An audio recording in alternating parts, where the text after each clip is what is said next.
15 anos de história, que coisa boa. Vocês sabem que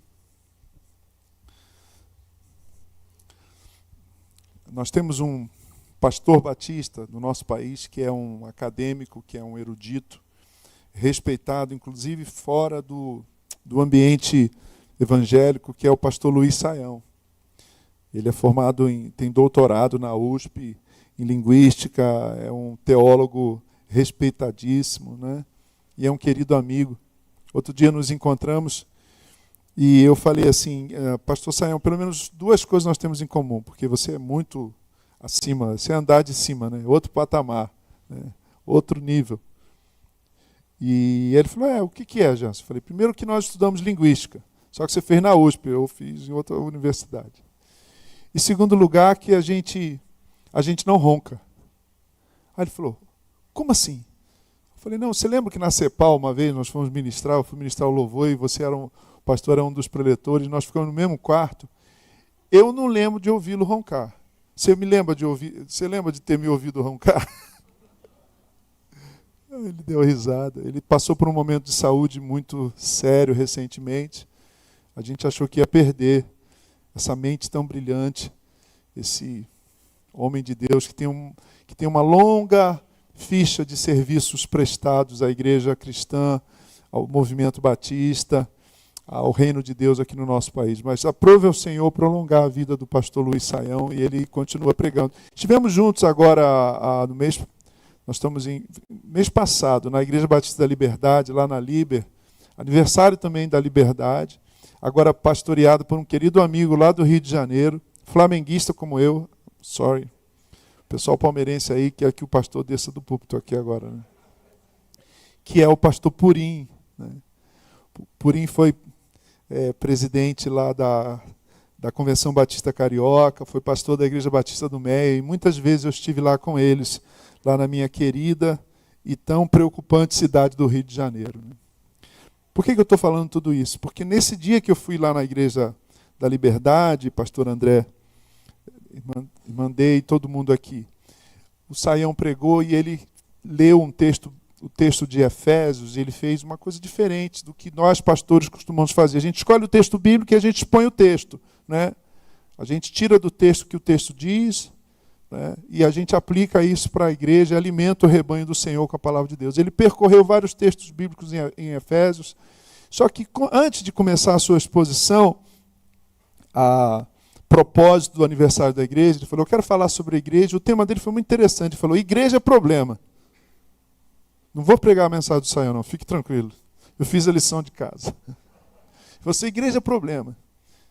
Por que igreja é problema? E ele foi argumentando biblicamente como e quando é que igreja, essa coisa chamada igreja, é problema. E aí ele tocou meu coração, porque tem a ver com essa mensagem que eu quero compartilhar, com a palavra, com o sermão. Escolha com a reflexão, a meditação, escolha a palavra que você quiser usar nessa manhã. E ele falou uma coisa muito interessante. Ele fazia muitas viagens para Israel e passava por algumas cidades da Europa, e entre elas uma região da Turquia, onde está Éfeso. Eu já fui com Portas Abertas, eu tenho sido parceiro da missão Portas Abertas. Você conhece o Portas Abertas, né? Eu fui para Istambul, mas não fui para outras cidades da Turquia. De lá a gente foi para a Albânia, da Albânia para o Quirguistão, na Ásia Central, perto da China. E a propósito, semana que vem eu estarei numa conferência missionária em Portugal. Irmãos, a Igreja de Cristo está crescendo, mesmo na Europa pós-cristã, mesmo onde muitas igrejas assim centenárias se tornam lugares vazios, e algumas viram até casas de show, né? Mesquitas muçulmanas. Mas a Igreja de Cristo continua viva, até que Ele volte, até que Ele venha, e o Evangelho continue sendo pregado. E aí nessa viagem lá para Israel, o Saião passa por Éfeso, e ele está lá fazendo as palestras, né, lendo o texto bíblico com os irmãos. Aí um irmão chega para ele e fala assim, pastor, mostra onde estão as ruínas da igreja de Éfeso? Estou vendo umas ruínas. Ele, será que é aquela? Será que é aquela aí? Onde que era que Paulo se reunia aqui com o pessoal? Onde estão as ruínas da igreja de Éfeso? Saião olha assim e fala assim, como assim? Não, onde estão as ruínas? Não, eu não entendi. E o Saião é inteligente, né? Fala uns 6 idiomas. Né? Não, onde que estão, assim? Onde que eram as paredes da igreja de Éfeso? Crente é assim, né? Crente às vezes dá uma viajada, não dá não, irmãos? Às vezes crente é chato, né? Você fala assim, irmão, adorei a feijoada. Ela fala, pastor, eu só adoro a Deus. Que coisa chata, né? Crente às vezes é chato, ou na maior parte dos tempos, né? Amém. O cara é brincalhão, aí vai orar, Senhor, nosso Deus, nosso Pai. É o Cid Moreira. Lembra do Cid Moreira, Jornal Nacional? Amantíssimo Deus. Aí eu penso, isso vai demorar, né? E crente às vezes é lento. Que ruína de Éfeso, irmão, Saião falou. Não tinha templo. Não tinha templo. As pessoas se reuniam nas casas. A igreja era marginal, à margem. A igreja era uma comunidade subversiva de gente maluca que acreditava que a própria divindade havia encarnado e ele morre e eles pregam que ele ressuscita. Era um povo doido. Povo que virou comida de leões lá no Coliseu.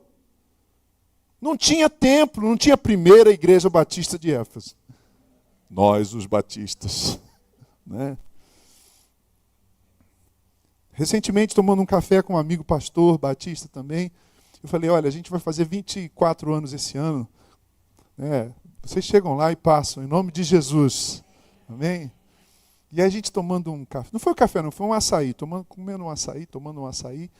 Eu falei, rapaz, a gente já mudou de endereço umas 5 vezes. Começamos num hotel, depois fomos para o auditório do Colégio Adventista, lá em São Bernardo, depois fomos para um prédio perto de onde eu moro, só que não tinha nem cimento no chão. Foi lá quando a gente não era nem cimentado, lembra, André? Quando a gente se conheceu, tinha umas coisas malucas assim, mas tinha um sofazinho também lá, né?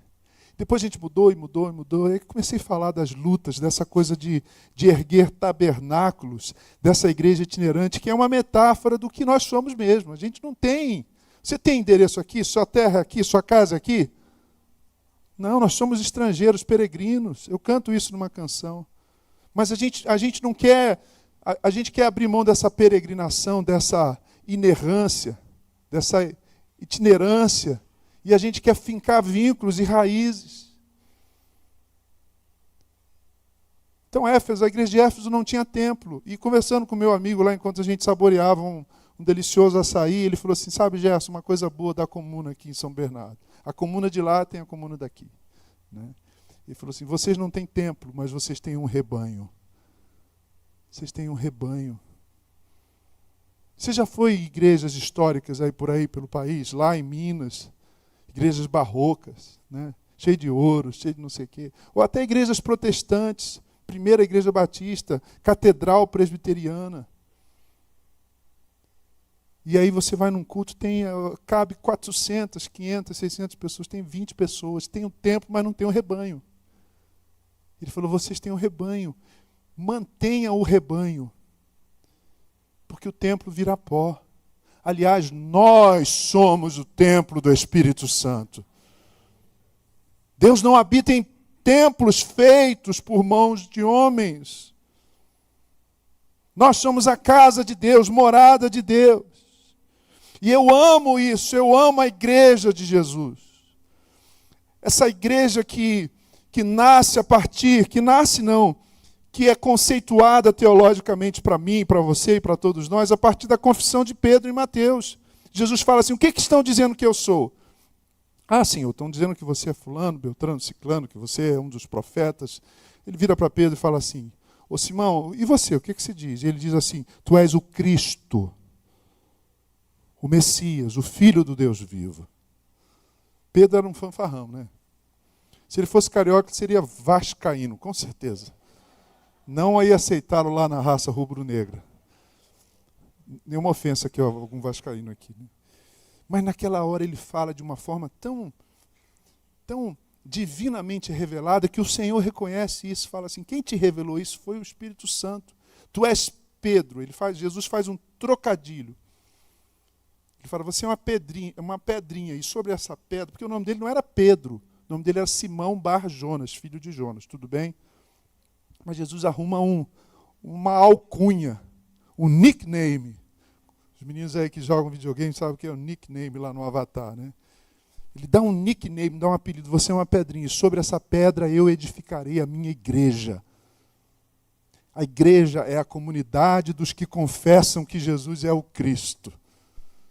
O que é a igreja, irmãos? Seu colega lá na fila do cafezinho, no intervalo das 9h30 da manhã ou das 3h30 da tarde, você é crente. Rapaz, o que é esse negócio de igreja? Enche o peito assim, fala assim, igreja, só não muda a voz. Igreja é uma comunidade feita por pessoas que confessam que Jesus é o Cristo. Ele vai falar, não entendi nada. Aí você começa o estudo bíblico, de evangelização. Igreja é uma comunidade confessante. Mas a gente tem dois olhares, duas abordagens, duas formas, dois approaches, sei lá como dizer melhor, duas lentes, tirei aqui, duas lentes para a gente pensar a igreja, e ambas estão equivocadas. A primeira é uma lente assim, embaçada, apequenada. Por quê? Porque a gente pensa que igreja, como eu disse, é prédio, igual o irmão que estava lá com o saião. Pastor André, depois que vocês pintaram aqui de cinza e puseram essa decoração, a igreja ficou tão bonita. Igreja não é prédio, esquece. Minha esposa sofre comigo, porque ela fala, amor, cadê a chave da igreja? Eu falei assim, igreja não tem chave, igreja é gente. E ela fala, você é um chato. Eu falo, mas eu te amo. E vou fazendo música, né? Já arrumou a igreja? Já varreu? A gente pode usar isso, mas com muitas aspas. Muitas aspas. Isso aqui, nenhum lugar nas páginas do Novo Testamento, de Mateus a Apocalipse, a palavra eclésia ou eclesia, a pronúncia do grego está perdida, é uma língua que ninguém fala, só os gregos lá, mas é um grego diferente do grego do Novo Testamento. A pronúncia varia, tem discussões, eclésia ou eclesia. Nenhum lugar essa palavra aparece no Novo Testamento significando prédio. Então Paulo e Silas, Paulo e Barnabé edificaram uma igreja de 10 metros de altura em Filipe. Não aparece. A palavra igreja no Novo Testamento não é prédio. Então quando a gente fala que igreja é prédio, a gente está equivocado. A gente não está sendo bíblico.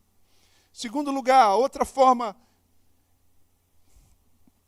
questionável de usar a palavra igreja. Quando a gente usa igreja como denominação. Qual é a sua igreja? Não, eu sou batista. Aí põe a Bíblia aqui, debaixo da axila. Nós, os batistas. Né?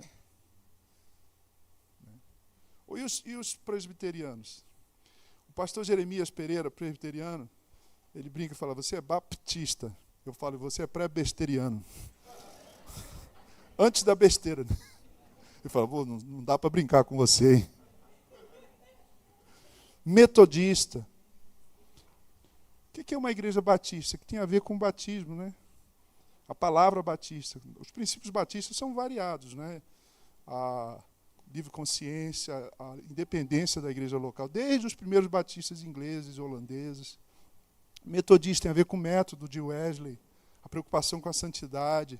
Os presbiterianos têm a ver com o governo, que é o governo da igreja é exercido por presbíteros eleitos pela comunidade. A igreja episcopal, porque é uma igreja que tem bispos, episcopo, quem vê de cima, quem supervisiona. Então são termos que dizem respeito muito mais ao modo de ser igreja do que o conceito bíblico de igreja. Não, porque a minha igreja católica, a minha igreja evangélica, a igreja como denominação. E o terceiro é do nosso vizinho, quando fala assim, e aí, Gerson, que horas começa a igreja hoje? O que é isso? Ele está chamando de prédio, está chamando de denominação? Não, ele está usando a palavra como se fosse uma reunião. Já acabou a igreja, pastor? Acabou a igreja cedo hoje, né? Esse jeito de pensar a igreja é um jeito que prejudica a nossa compreensão do que é ser igreja. Mas existe um outro jeito, que é uma outra lente. Se essa primeira lente é um tanto míope, a outra é wide demais, é aberta demais, é idealista demais. Por quê, meus queridos irmãos e irmãs, senhoras e senhores aqui nessa manhã? Porque é um jeito idealizado de igreja. É aquela pessoa que acha que na igreja não tem problema. Que na igreja todo mundo é azul de bolinha branca. Todo mundo é perfumado. Ah, pastor, já ouvi isso no gabinete, no aconselhamento, ou na padaria. Pastor, eu estou muito decepcionado, pastor. Eu fiz um negócio com o irmão fulano e ele disse que ia pagar dia 1º e tem 3 meses ele não me pagou. Nunca pensei que tivesse gente desonesta na igreja. Olha que pessoa ingênua. Ou lá em São Bernardo, nós temos alguns irmãos que têm negócios com a indústria de autopeças, né, a indústria automobilística. Poxa, pastor, contratei uma pessoa lá para a minha metalúrgica. Você lembra do pastor Ivo, né? Então, contratei e a pessoa disse que era crente. E agora ele está faltando toda semana. E quando eu vou falar com ele, o RH vai falar, ele fala assim, não, fala para o pastor Ivo que eu estou passando uma aprovação muito grande, que ele sabe do que eu estou falando. Eu estou na prova.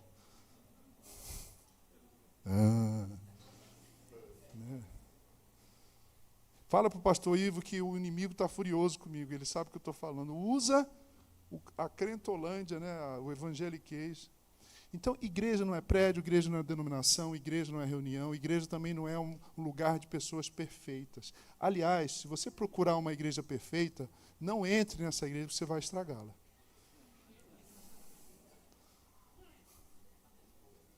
Tem um autor, pastor André, que escreveu um livro assim, Proibido Pessoas Perfeitas. Podia estar isso na porta de cada igreja. O pastor Edson tinha uma frase lá na Pibisa que era assim, né? Ao sair dessa porta, você entra no campo missionário. Só que do lado de fora tem que ter uma outra placa dizendo, proibida a entrada de pessoas perfeitas. Que o sujeito está mal no casamento, está mal na carreira, mas ele quer que aqui tudo funcione. Ricardo Agreste, pastor presbiteriano, nosso amigo, recebeu um e-mail, amantíssimo reverendo. Ele falou, quando o cara me chama de reverendo, o sujeito me chama de reverendo, eu já fico esperando a pedrada, né? Amantíssimo reverendo, estou muito feliz com as exposições bíblicas, blá, blá, blá, tal. Mas, como contribuinte, eu queria dizer que o lugar onde eu sento, o ar-condicionado está muito frio, está muito gelado. Então, eu queria que você levasse isso para o conselho. Igreja. A palavra em grego é essa mesmo, chato. Ou é do hebraico. Mas nessa manhã eu trago uma pergunta e um texto bíblico para a gente usar o texto para respondê-la. Porque as nossas respostas, as nossas convicções, as nossas práticas, a nossa regra de fé e prática é a palavra viva do Deus vivo. Você diz amém? Então, não vamos definir a igreja sociologicamente, não vamos definir a igreja filosoficamente, não vamos definir a igreja psicologicamente, por mais que eu goste de sociologia, de antropologia, de filosofia, de psicologia, mas vamos definir a igreja, entender o que é a igreja biblicamente e, portanto, teologicamente. Em alguns momentos, pastor André, nos 24 anos pastoreando a nossa igreja, Comunidade de Jesus em São Bernardo, eu me senti angustiado e falei assim, poxa, eu acho que eu vou desistir. Vocês sabiam que o pastor tem que ganhar um adicional de insalubridade? Periculosidade até. Dependendo... Se for no Rio de Janeiro, é periculosidade mesmo. Se for por aqui, é só de insalubridade. Mas em alguns momentos eu me senti muito tentado a dizer, não, eu vou fazer outra coisa com a minha vida. Eu acho que eu entendi errado a voz do Senhor. O pastor Edson dizia que uns são chamados e outros são assoviados, né? Será que Deus me chamou ou Deus me assoviou? O pastor Edson tinha umas tiradas, né? Nosso saudoso, né, André? Sabe do que eu estou falando, né? Claro que sim. E um deles foi de 2016, 2017 para cá, com essa coisa que atravessou o nosso país, da polarização política. Né? E as pessoas passaram a separar, a ver as suas famílias divididas, igrejas divididas. Eu falei há 2 semanas com um pastor presbiteriano lá de Boston, e ele me disse o seguinte, Gerson, eu sofri muito aqui. Mas Deus me deu uma orientação. Ele estudou com Tim Keller no seminário, um homem de Deus, pastor Manuel Oliveira. Ele disse o seguinte, se você sofre um acidente, alguém corta um braço, você tem um braço amputado e você, né? Se você perde uma perna, você pode pôr uma prótese também. Mas se alguém te partir no meio, Você sobrevive? Pois foi isso que a polarização político-ideológica fez em muitas igrejas e muitas famílias. Partiu no meio. Meu tio vai lá, meu irmão vai lá, então eu não vou. O Natal vai ser aonde? Na casa de fulano. Ih, ele é desse lado. Ih, não, ele é do outro lado, então eu não vou. Partiu no meio. E eu sofri muito, André. Sofri muito com isso. E aí eu fui a uma igreja no Rio de Janeiro. E aí, antes de pregar, tomando um cafezinho no gabinete do pastor, Igreja Batista também, e o pastor falou, Gerson, como é que está lá o ministério? Eu falei, olha, essa semana aconteceu isso, isso, isso. Uma família na qual eu casei, batizei, sepultei. Família que eu amei, que eu visitei pastoralmente, que eu cuidei de um membro deles fazendo quimioterapia, que eu visitei os pais idosos, muito idosos na UTI, que a gente socorreu financeiramente. Me mandou uma mensagem essa semana, dizendo o seguinte, não vamos ficar na nossa igreja, porque eu acho que a nossa igreja tem que ir para essa direção e não para outra direção. E eu disse assim, irmã, nossa igreja prega o Evangelho, o nosso púlpito está comprometido com o Evangelho e não com alguma ideologia. A nossa base não é ideológica, a nossa base é teológica. E ela se despediu de mim numa mensagem de 3 linhas no WhatsApp, depois de 10 anos de caminhada. E eu chorei com esse meu amigo pastor, sabe, André? E aí ele leu comigo esse texto bíblico, ministrou meu coração, fez tão bem que a partir de então eu comecei a meditar nesse texto e quero ler esse texto com vocês. Deixa eu reorganizar aqui meu pensamento. O que é a igreja, ok? Vamos definir o que é a igreja a partir das ciências humanas? Não. Vamos definir a igreja a partir da revelação bíblica. E a revelação bíblica fundante, basilar, essencial, fundamental para compreendermos igreja, é a resposta que Simão, filho de Jonas, Pedro, dá ao Senhor. Quem sou eu, Pedro? Tu és o Cristo, o Filho do Deus vivo. Jesus diz, tu és Pedro, e sobre essa pedra eu edificarei a minha igreja. Igreja é uma comunidade que confessa, que crê, que afirma, que professa que Jesus de Nazaré é o Filho do Deus vivo. Ele não é um líder religioso, ele não é um vulto histórico, ele não é um nome nos anais da história, da filosofia, da religião. Não, ele é o próprio Deus encarnado. Ele é o Criador do universo.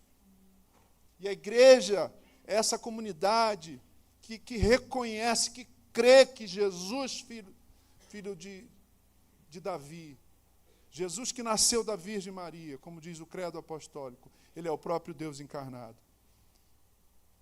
Bom, essa é a parte A da definição. Igreja é a comunidade que confessa que Jesus é o Senhor e o próprio Cristo, que ele é o próprio Deus. C.S. Lewis dizia que você tem um trilema com Jesus de Nazaré.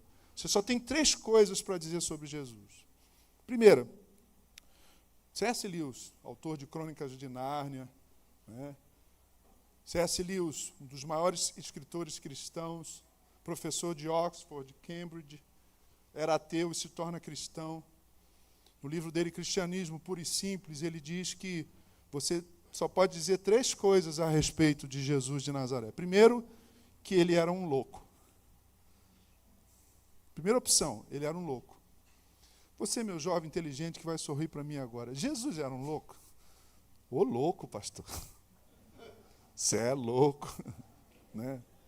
Você acha que um louco faria o que ele fez, diria o que ele disse, produziria na história da civilização que ele produziu, realizaria o que ele realizou, amaria como ele amou, pregaria como ele pregou, ressuscitaria mortos como ele ressuscitou, choraria diante de Marta, Maria e seu irmão Lázaro como ele chorou.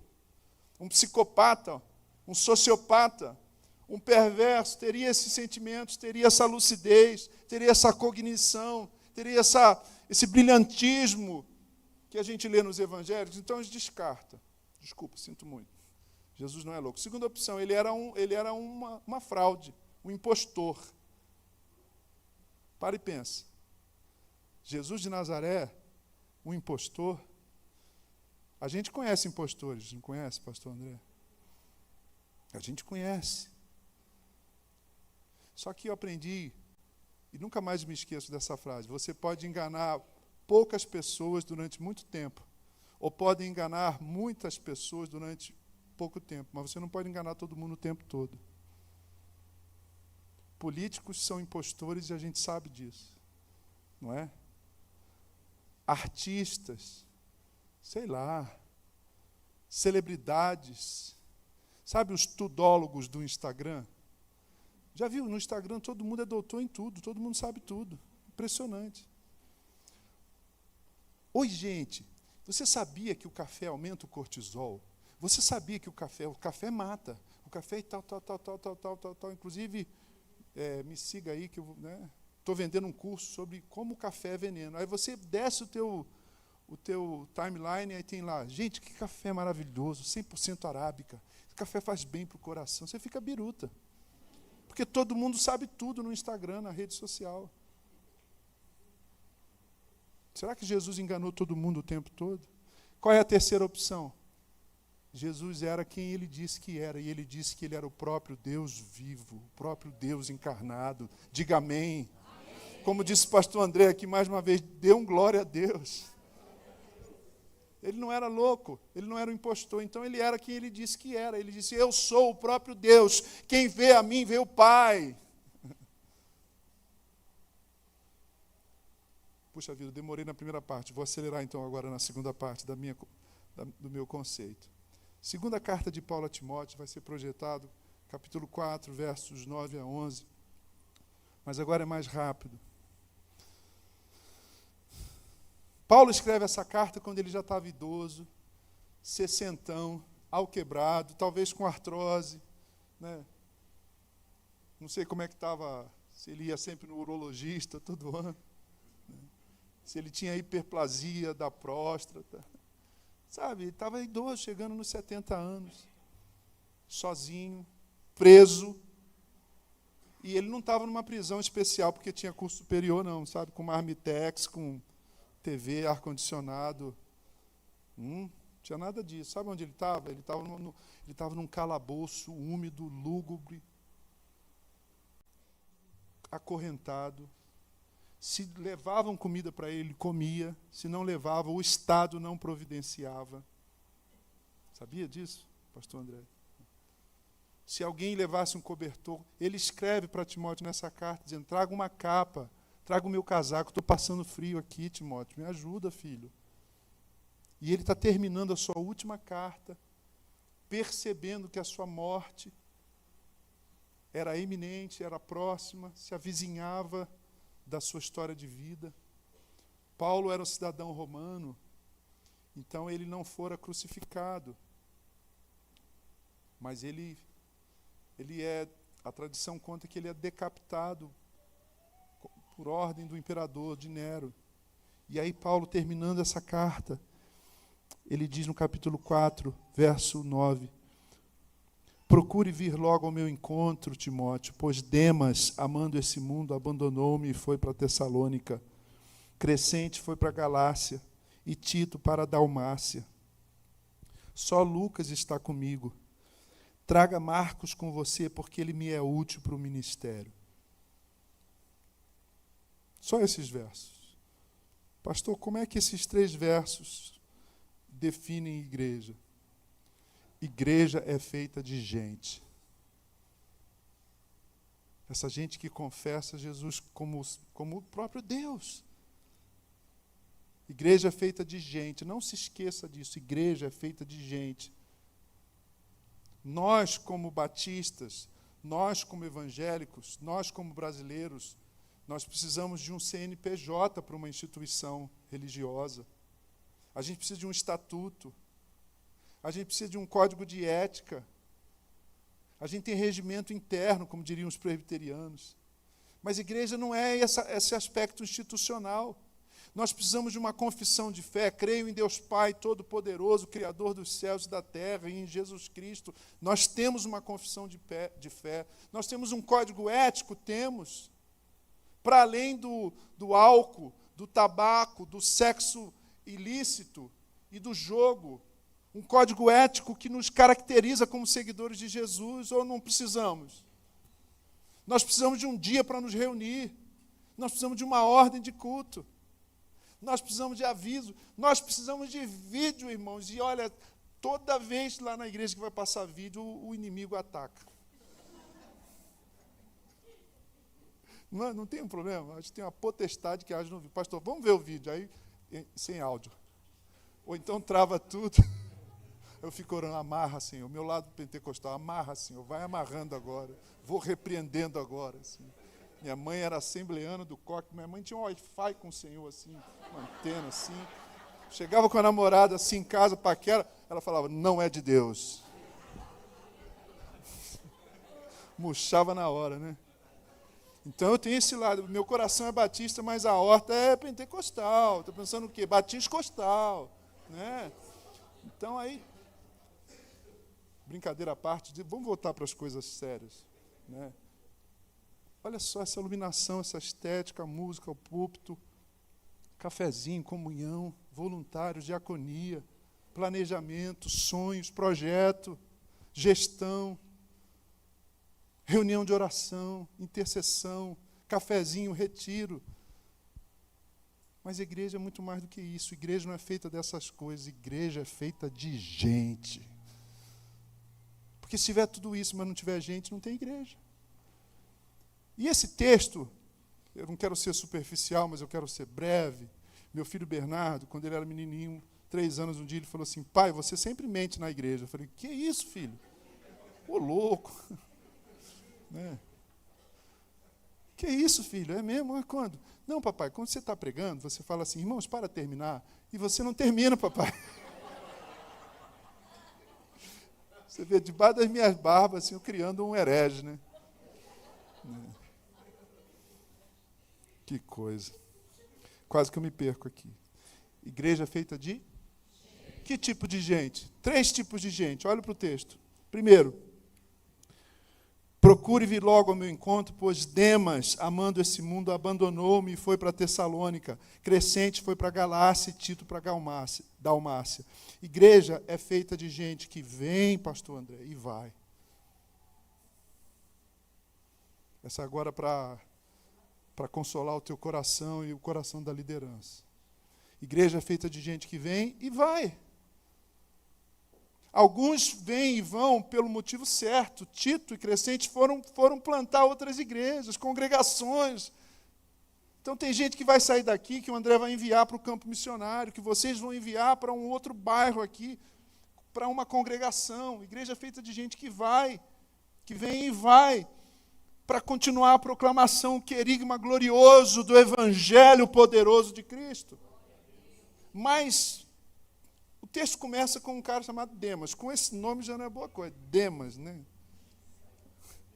Demas, olha só. Demas abandonou, amando esse mundo, na versão mais antiga de Almeida, Revista Atualizada, amando esse século. O primeiro secularizado da história foi o Demas. Eu acho que ele ia para o culto, ao invés de prestar atenção no pastor Jéssica, ele ficava no Instagram. Olha para o lado aí e fala para o seu irmão, desliga isso aí agora, você está na igreja. Não, estou brincando, irmãos. Ou não, né? Gente que vem e vai pelo motivo certo, mas pelo motivo errado. Pastor, eu queria dizer que meu tempo aqui acabou. Eu falo, mas por quê? Você vai morrer? O que foi? Está com doença terminal? Sua sogra foi para tua casa? Teu cunhado apareceu do nada? Não, sabe o que é, pastor? Estou fechando um ciclo, Deus não me quer mais aqui. Eu falo, olha, se Deus falou com você, quem sou eu para questionar? Porque eu estou indo lá para a igreja assim, assado. Eu falo assim, olha, querido, eu não sei se você sabe os problemas da igreja assim, assado. Você sabe os nossos, mas você conhece também o meu coração e as nossas virtudes. Se você está indo porque você tem questões aqui não resolvidas, não faça isso. Não saia porque está ruim, saia porque Deus tem algo melhor para você. Faz sentido para vocês, irmãos? Meu lado psicólogo aqui funcionando. Só que eu demorei a aprender isso, André. Sofri demais.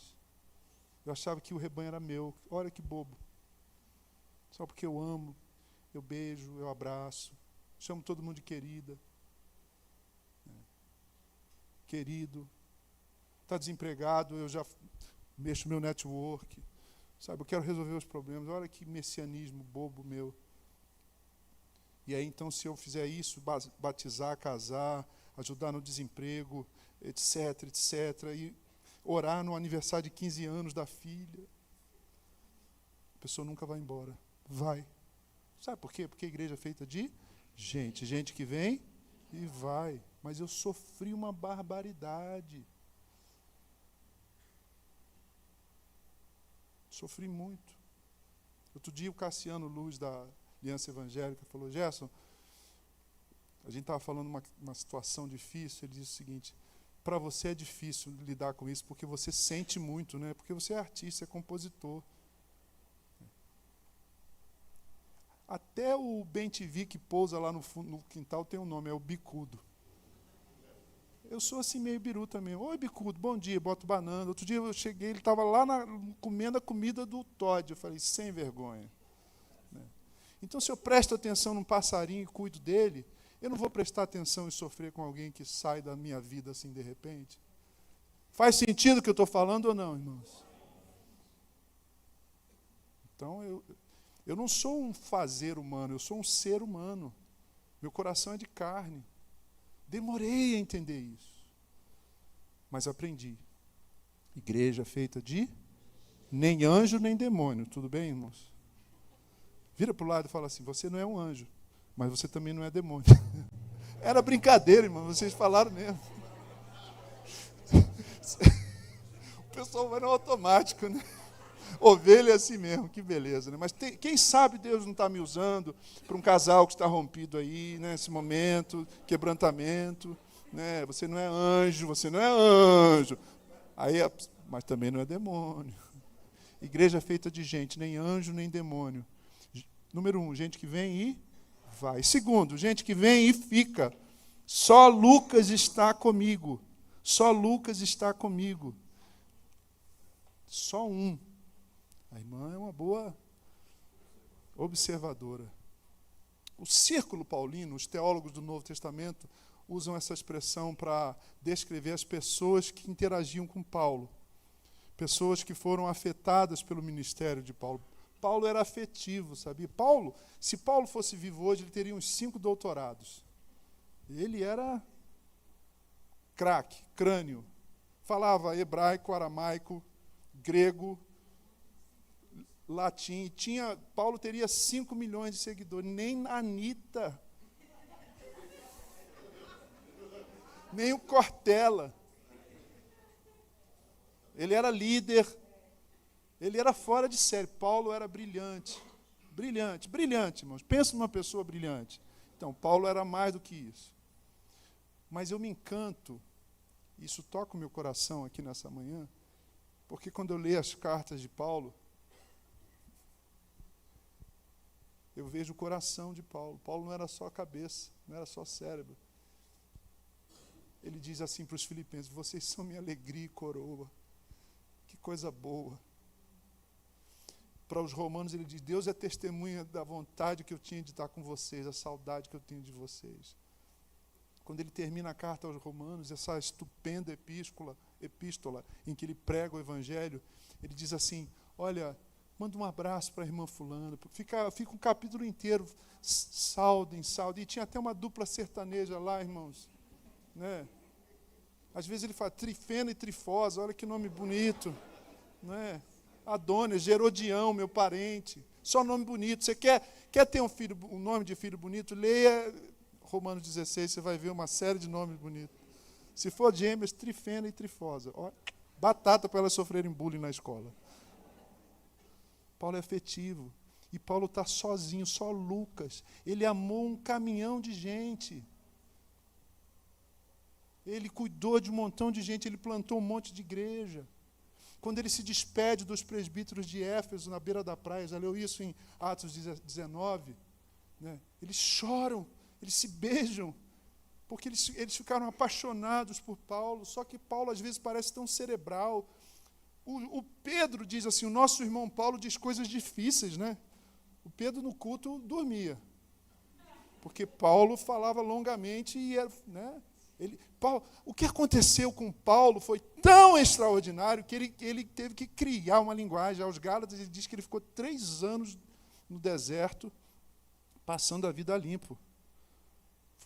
Porque ele perseguia, isso é seita, esse maluco aí. Um dia ele está indo na Avenida dos Estados, né? Para contextualizar, né? Indo lá para o shopping ali, na Vila Prudente. E aí Jesus aparece, Paulo, por que me persegue? Saulo. Gostaram do efeito aqui, né? Gente, e aí o pessoal diz que ele caiu do cavalo. Ele não estava a cavalo, esse cavalo é apócrifo, não aparece. Mas ele tem uma experiência tão metafísica, tão poderosa, tão epifânica, tão arrebatadora, tão gloriosa, que ele se torna um apóstolo aos gentios. Ele diz, para mim o viver é Cristo e o morrer é ganho. É lucro, é lucro. Diante de tudo isso, ele termina idoso, só um irmão está com ele lá na prisão, só o Lucas. Aí qual que é a afirmação teológica, qual é a proposição teológica, homilética, pastoral, para você e para a gente já fechar? E Bernardo está certo, às vezes eu minto. Igreja é feita de gente que vem e vai. Igreja é feita de gente que vem e fica. Pastor André não estaria aqui, desses 15 anos, se você não tivesse na sua vida gente que veio e ficou. Você citaria alguém, André? Alguns, vários. Por fim, vamos falar juntos? Igreja é feita de gente que vem e vai, vem e fica, mas também é feita de gente... Qual que está faltando? Vamos para o texto, e aí vocês deduzem. Ele diz, traga Marcos com você, porque ele me é útil para o ministério. Sabe quem é esse Marcos? João Marcos, assistente de Pedro, parente de Barnabé, que na viagem missionária só ficava no TikTok. Deu ruim. Ficava assim, que hora termina o culto, hein? Vai ter cachorro-quente? O menino era imaturo, xarope. Paulo se encheu, irmãos. Crente também se enche, né? Paulo se encheu e falou, Barnabé, é o seguinte, eu te amo, cara, mas com o teu parente eu não vou, não. Se você quiser que ele fique com você, fica com você. Não, eu falei, está falado. Agora digo eu, não, Senhor. Porque Paulo tinha isso também, né? E aí eles se separam. Só que 20, talvez, vou arredondar aqui, 20 anos depois, esse menino cresce, ele amadurece, ele se torna uma ferramenta ministerial importante, e Paulo humildemente fala assim, Timóteo, querido, sabe o Marquinho do TikTok? Que ficava colocando sapo no alojamento feminino, no acampamento do Next. Eu estou falando isso porque eu testemunhei isso na minha adolescência. Não fui eu. Né? Não fui eu. Ele amadureceu, ele cresceu. E Paulo diz, ele me é útil para o ministério, porque a igreja é feita de gente que vai e volta. Vocês nunca mais vão esquecer o esboço, a estrutura dessa exposição bíblica. A igreja é feita de gente, nem anjo, nem demônio. Gente que vem e vai, gente que vem e fica, gente que vai e volta. Você nunca mais vai esquecer. Você não vai se iludir, você não vai chamar mais igreja de prédio, de denominação, de reunião. Você não vai achar que aqui é todo mundo perfeito. Você vai dizer para o teu colega lá na hora do cafezinho que igreja é a comunidade que confessa que Jesus é o Cristo, e você vai poder pregar o evangelho para ele. Mas o que significa dizer que Jesus é o Cristo? Significa dizer que nós somos pecadores e merecemos a condenação eterna. Mas ele assumiu as nossas culpas. O evangelho não é só uma boa notícia, começa com uma má notícia. O evangelho é tipo assim, sabe aquele teu amigo que estava viajando? Sei, o avião caiu. Mas só ele escapou. Uma má notícia e uma boa notícia. A má notícia é que nós somos merecedores da condenação eterna. A boa notícia é que Deus assumiu as nossas culpas na cruz do Calvário por meio de Cristo Jesus. E, portanto, não há nada que eu faça para Ele me amar mais do que Ele já me ama. Nem dar o dízimo, nem ser diácono, nem ser professor da escola dominical, nem fazer como eu vi outro dia em São José dos Campos, um moço. Alguém aqui me disse que o nosso técnico é da engenharia espacial, é isso mesmo, querido? Então, eu conheci um presbiteriano que tinha acabado de se formar lá onde tem essas pessoas fora de série, tipo você, né? E ele estava na Embraer, foi num culto missionário. O problema de você ir num culto missionário é que o Deus que é missionário te chama para missões.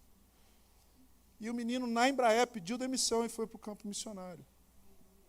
Mas ele é mais merecedor do favor de Deus do que eu, que não fui para o campo missionário e abri mão de um emprego campeão na Embraer.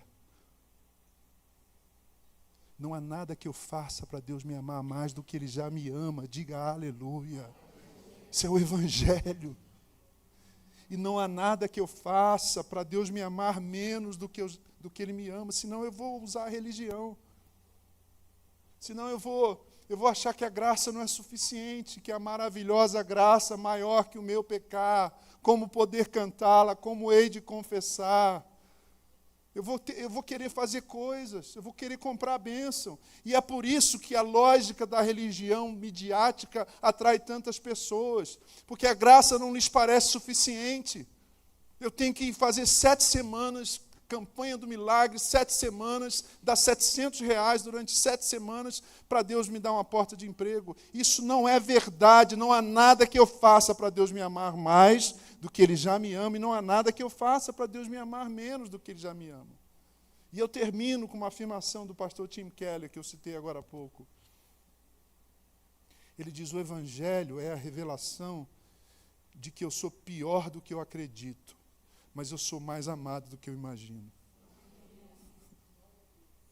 Porque, no fundo, nós crentes somos como o filho mais velho da parábola. A gente se acha importante. Eu conheço o pastor André lá na minha igreja, aqui não. Você não conhece aqui. Lá na igreja eu conheço gente que faz a barba cantando Grandioso és tu. Grandioso és tu, olhando para si assim, sabe? Eu conheço gente que é apaixonado por si mesmo e ainda acha que é correspondido. Não, eu sou crente, sou servo de Deus. Sabe esse moralismo do irmão mais velho? Eu nunca te desobedeci, você nunca me deu nenhum cabrito. Por que eu estou passando isso? Eu sou dizimista. Eu sou da diretoria da igreja. Isso é moralismo religioso. De um lado a gente tem o moralismo religioso, do outro lado a gente tem a graça barata. Você acha que Deus vai se importar com a sua conduta sexual, com o que você está fazendo com a sua vida? Primeiro que eu nem sei se Deus existe. Se Deus existe, Ele é bondoso, Ele está preocupado com a guerra na Ucrânia. Já ouviu essa conversa da graça barata? Então, de um lado tem o moralismo religioso, do outro lado tem a graça barata. O Evangelho está no meio, dizendo: eu sou pior do que eu acredito, mas eu sou mais amado do que eu imagino. Por isso que Cristo morreu no meu lugar. Igreja é esse lugar em que a gente confessa que nós somos piores do que nós acreditamos, mas mais amados do que nós imaginamos. Por isso que, quando a gente sofre com gente que vem e vai, quando a gente vê que são poucos os que vêm e ficam, no texto só Lucas, alimente o teu coração de esperança, porque também é um lugar de gente que vai e volta. Isso serve para a igreja, mas serve para a nossa vida pessoal e particular. Olha para a sua vida. Teve gente que chegou e foi embora, assim, te deixou?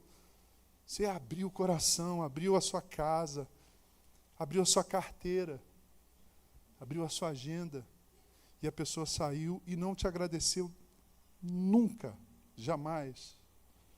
A ingratidão é a regra desse mundo, irmãos. Dos 10 leprosos, só um volta para agradecer. Ele nem era crente, e nem era batista. Ele era samaritano. Samaritano rima com corintiano. Não. A ingratidão é a regra desse mundo. Talvez você esteja... Eu estou brincando, porque a gente fala de coisas tão sérias, né? E às vezes é bom a gente dar um sorriso. Mas essa é a minha última afirmação nessa manhã. Devolvo o pastor e a gente termina. Mas talvez você esteja com o coração ferido, porque você amou muito alguém que foi embora da sua vida e sequer reconheceu o bem que você fez.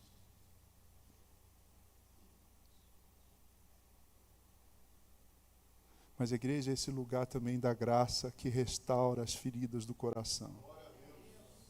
Eu sou psicólogo, fica tranquilo, pastor, não tem agenda, não estou aqui fazendo merchan. E atendo muitos cristãos, às vezes pastores, filhos de pastores. E é tão duro ouvir assim, sabe, pastor, eu fui muito ferido, sabe aonde? Na igreja, no ministério. Só que eu não me escandalizo, porque eu sei que igreja é feita de gente. E gente machuca a gente. Mas gente também ama a gente. Né? É tão bom quando eu vou visitar as senhoras da igreja.